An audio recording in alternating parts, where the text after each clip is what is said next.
Halo teman-teman, selamat datang di channel Scalping Trader. Ya, kali ini saya akan coba buat rekomendasi saham untuk swing mingguan ya. Jadi teman-teman mungkin secara time frame bisa mingguan, bisa bulanan gitu ya.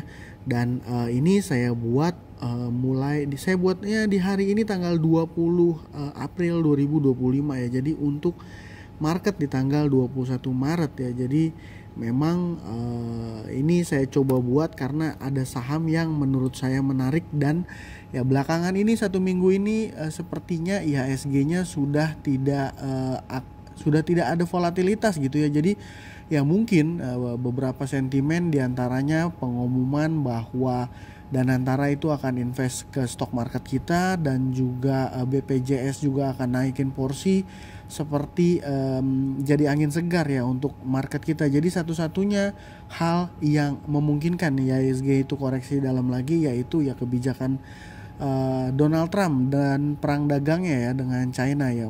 Intinya kalau seandainya terjadi indeks koreksi sampai di atas 1-2% ya better balik kanan dulu lah ya gitu ya. Tapi ya tetap memang investasi saham atau trading saham itu punya resiko dan sepenuhnya jadi tanggung jawab pribadi. Ya, jadi saya share point of view saya, teman-teman harus melakukan analisa ulang supaya teman-teman punya conviction sendiri gitu ya, supaya teman-teman punya conviction sendiri. Dan balik lagi yang perlu digarisbawahi adalah ketika IHSG-nya koreksi dalam, ya jelas analisanya akan jadi tidak valid ya. Tapi semoga kedepannya IHSG kita sudah tidak koreksi dalam lagi, mudah-mudahan. Jadi tanggal 21 April besok untuk swing menurut saya ada 3 saham yang berpotensi ya. Jadi ada ERA, TPIA dan SCMA. Dan seharusnya 3 saham ini ya belum terlalu rame ya karena mostly market masih main di saham-saham emas-emasan ya kalau menurut saya ya belakangan ini.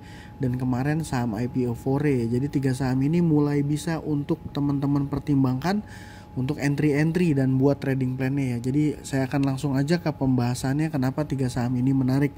Saya coba buat keynote-nya ya. Yang pertama saya mau sharing soal saham ERA ya. Saham ERA ini kemarin di perdagangan hari Kamis ya tanggal 17 ya, terakhir market itu tanggal 17 April ya. Tanggal 17 April itu terkoreksi tipis ya. Jadi yang pertama ini kenapa menurut saya saham ERA menarik. Sebelumnya saya sudah pernah sampaikan bahwa saham ERA ini dia sudah dikeluarkan ya dari MSCI. Jadi dia di delete dari small cap index MSCI ya, saham ERA. Dan ini rebalancingnya edisi Maret. Jadi terjadinya ini sebelum Maret ya, efektif date-nya Maret ya gitu. Dan terlihat dari chart Stockbit ini net foreign buy and sell ketika tanggal 18 dan 19 dan 20 Maret ini foreign massive outflow ya, keluar dalam jumlah yang terlihat lumayan besar.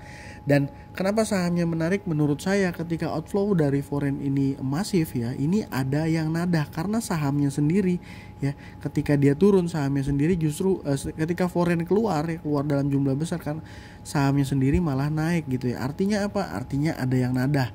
Ini jadi salah satu conviction yang menurut saya ya jadi alasan lah ya. Jadi alasan kenapa sahamnya menarik. Dan setelah ya, poin keduanya adalah setelah dia keluar dari MSCI ya, saham ERA ini dia mulai masuk ke zona sideways. Memang zona sidewaysnya ini cukup lebar gitu ya.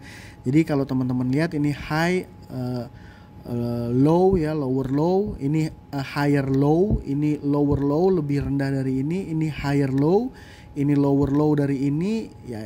Intinya dia terus turun gitu ya. Dia membentuk fase seperti downtrend, membentuk channel downtrend gitu ya. Dan setelah foreign keluar ya, ini udah mulai masuk fase yang menurut saya sudah fase sideways dengan ya memang range-nya ini cukup lumayan lebar ya. Range sideways-nya ya 26%-an.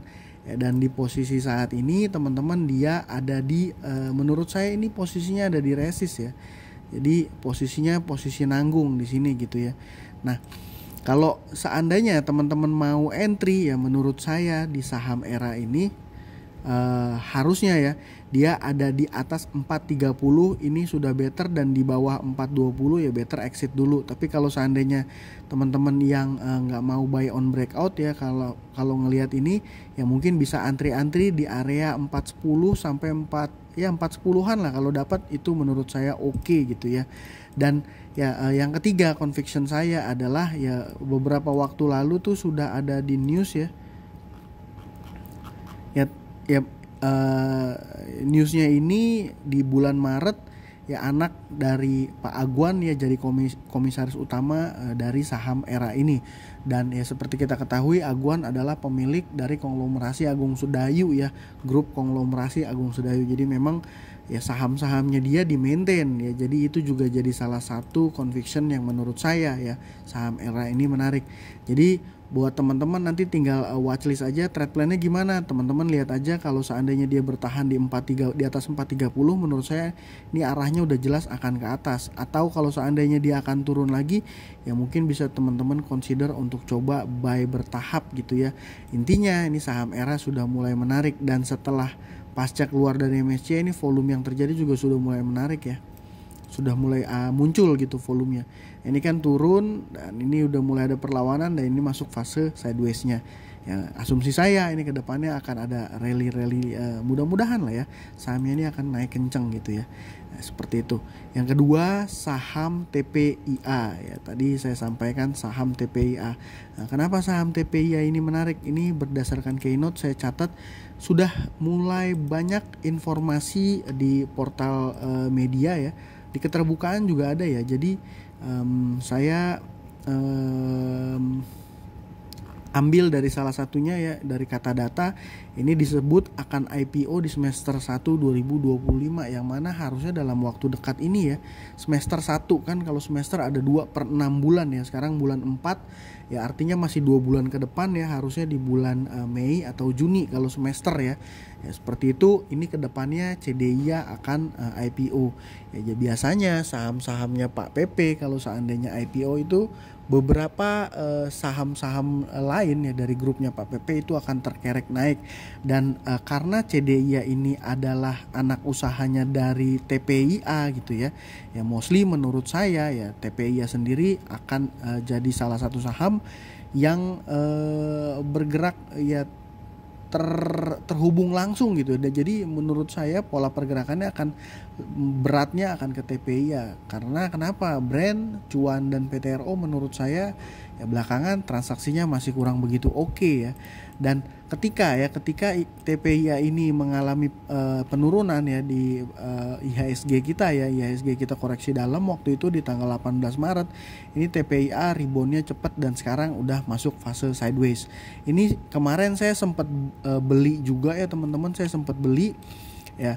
Intinya kemarin saya malah cut loss tipis ya, karena saya pikir ini saya cut loss tipis karena volume yang terjadi waktu itu sebelumnya lumayan besar, tapi ini yang kedua nih volumenya kecil. Saya kalau nggak salah saya cut loss di 7.400 ya, 7.400 ya saya cut loss. Saya pikir akan turun, ternyata rebound ya.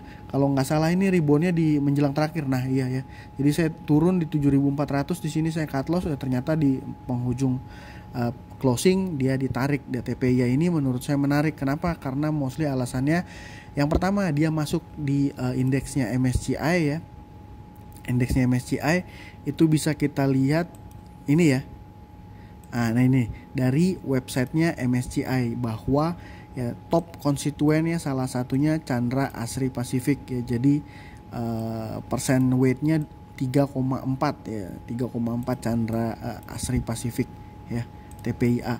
Dan ya saham yang sudah masuk MSCI ini salah satu saham yang masuk MSCI dan dijaga ya menurut saya, TPIA dan BRPT kemarin. Jadi TPIA karena sentimen mau IPO anak usaha ya, menurut saya kedepannya ya TPIA ini akan menarik ya. Trade plan-nya gimana? Trade plan-nya karena dia masuk fase sideways ya, menurut saya kalau seandainya ngelihat dari titik ini ya, ya ini bisa dijadikan titik untuk cut loss ya, di bawah ya di 7.400, di bawah 6.500. Memang ini range-nya lebar ya teman-teman, range-nya lebar ya, belasan persen, 11%. Makanya menurut saya saya sarankan bahwa masuknya bertahap, tapi kalau seandainya dia close di bawah 6.500 mulai consider untuk buang barang gitu ya teman-teman. Itu kalau seandainya IPO-nya di bulan Juni ya, semester 1 ya kan, masih ada 2 bulan lagi di bulan Juni ya, mungkin ini adalah fase akumulasinya gitu ya. Dan volume yang terjadi ini break volume 20 terus ya. Ini beberapa hari ini nih, beberapa waktu belakangan ini gitu ya, dibanding volume sebelumnya gitu ya. Jadi mudah-mudahan itu TPI-nya bisa kenceng. Dan yang ketiga ini saya punya SCMA. Kenapa SCMA? Ini saya coba tutup dulu biar nggak terlalu banyak ya. Ya, kenapa SCMA? Karena SCMA juga punya rumor ya. Rumornya itu adalah akan meng-IPO-kan salah satu anak usahanya gitu ya. Dan kalau saya lihat ya, saya salin dari Tempo ya, informasi dari Tempo bahwa jadi pada kuartal ketiga di tahun 2024 tahun lalu ya, di kuartal ketiga itu pendapatan bersihnya dari SCMA adalah 1,8 T dan 509 miliarnya itu disumbang dari video ya. Jadi kalau video ini nanti IPO, saya rasa itu ya, kalau nanti video ini IPO ini sudah pasti jadi sentimen yang bagus untuk SCMA, itu menurut saya ya. Jadi kita lihat aja, dan kalau berdasarkan analisa secara teknikalnya ini juga ada di fase sideways, dan malah ya sahamnya ini posisi harga saat ini adalah posisi harga di bawah ya, di zona sideways, di support gitu. Jadi kalau seandainya buy di harga saat ini pun ya risknya masih sangat kecil ya. Mungkin kalau seandainya saya bisa katakan 180, di bawah 180 udah harus exit, buang kalau seandainya dia turun di bawah harga 180 menurut saya. Jadi SCMA juga menarik. Dan untuk swing ke depan ini ada 3 saham menurut saya, ERA, TPIA dan juga SCMA. Jadi ini prefer buat teman-teman yang mau trading tapi nggak bisa selalu mantau market ya. Jadi mungkin kerja kantoran ya, mungkin bisa pakai GTC, good till cancel gitu ya, atau good till dead. Antri di harga yang tadi saya sampaikan di saham ERA, TPIA dan juga SCMA. Yang jelas menurut saya porsinya itu dari portofolio ya, mungkin bijaknya mungkin di range 30 ya, 30-an persen, let's say 30-an persen, 20 sampai 30-an persen, atau ya mungkin jangan lebih dari 50% lah ya. Kenapa? Karena kalau seandainya market globalnya ini ada bergejolak lagi ya, Donald Trump dan Xi Jinping, ini bisa berdampak langsung terhadap market kita, ISG kita. Jadi ya istilahnya kalau investor retail ya enak ya, balik badannya cepat. Jadi kalau seandainya nanti ada potensi crash lagi atau penurunan dalam gitu ISG-nya, kita mau cut loss, posisi kita masih cashnya masih banyak gitu ya. Jadi tinggal atur aja portofolio manajemen teman-teman masing-masing. Menurut saya ERA, TPIA dan SCMA ini menarik dengan alasan-alasan yang tadi saya sampaikan gitu ya. Lepas dari itu, ini juga berdasarkan data transaksi SCMA, ERA dan juga TPIA, ini data transaksinya menurut saya oke. Jadi beberapa hal yang menurut saya jadi conviction saya kenapa saham ini menarik. Nanti teman-teman tinggal sesuaikan aja, suit yourself with the trade plan ya, your trade plan gitu. Dan semoga video saya ini bermanfaat. Terima kasih ya buat teman-teman yang sudah menonton. Salam cuan, thank you.